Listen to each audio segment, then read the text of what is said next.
this morning, and it just caught my eye because it's terminating vista, right? It's a node.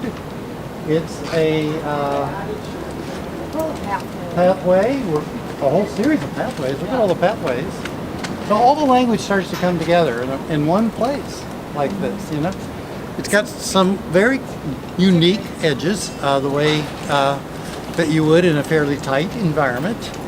And it's got pretty good eyes on the street and all these things. So the language, as we go, I'll more and more ask you just to find them yourselves so that you're practicing that.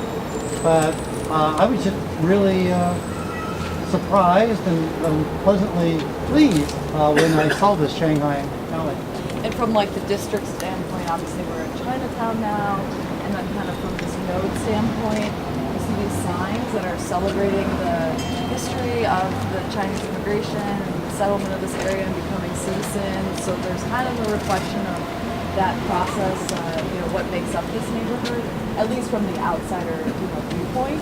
This is the second largest Chinatown in North America after San Francisco. It's the second oldest. It's going through a huge amount of growth pains because there's two parts of the Chinese community. One that wants the Chinese shops and such to prosper, wants the businesses to prosper, so they want more body heat, they want more density, and they just want the architecture to be respectful of Chinese tradition. The other side thinks that'll push out particularly the low-income Chinese communities, and even if we preserve the family houses, which are the most important pieces of heritage, they think that extra development will kill the community. So literally those two are a powerful battle force for the hearts and minds of city council. And whenever something happens in Chinatown, both those voices come out en masse. And one other, wait. I was just going to add, maybe Brent will know more about this, but this is a senior living facility behind you. And when Dan and I are doing work across the U.S., this is a model, at least in its locational proximity, where you can get the additional needed assistance and care as you age, but still be able to enjoy green space, have your convenience of the destinations, transportation, maintain your independence, versus what we find in sadly too many places, certainly in the U.S., fully separate, way out on the highway, only. So really thinking about how do you maintain the intergenerational connection that people need to be happy and have a strong quality of life through the end of years. So I'm going to say something and let Brent say, no, Dan, you're totally wrong on this one. You're wrong, Dan. Back when we were building freeways en masse, you'll notice Vancouver has no downtown freeways as such.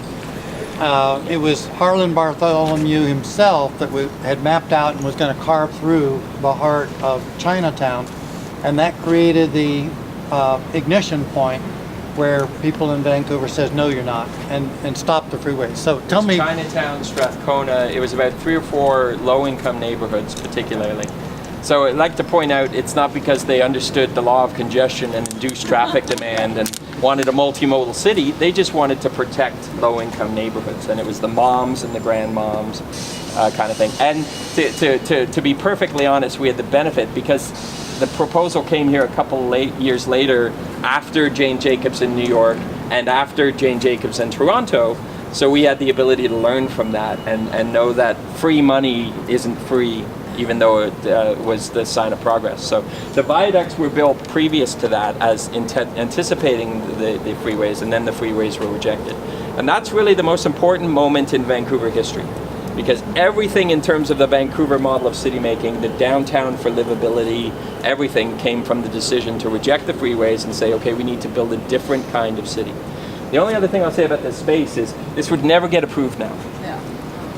Because it's blank and dead at the edge, it's gates, and the idea of putting the historical markers is another example of makeup on a pig. You do the fundamentally wrong urban design condition, but then you put something nice on it too. So I can appreciate some of the landscape details, but this alley, we've all seen really successful urban alleys, like some of the ones we want to create in other places, and this one's kind of dead. I've lived here and I've never been here. Okay, I think we're gonna walk direct.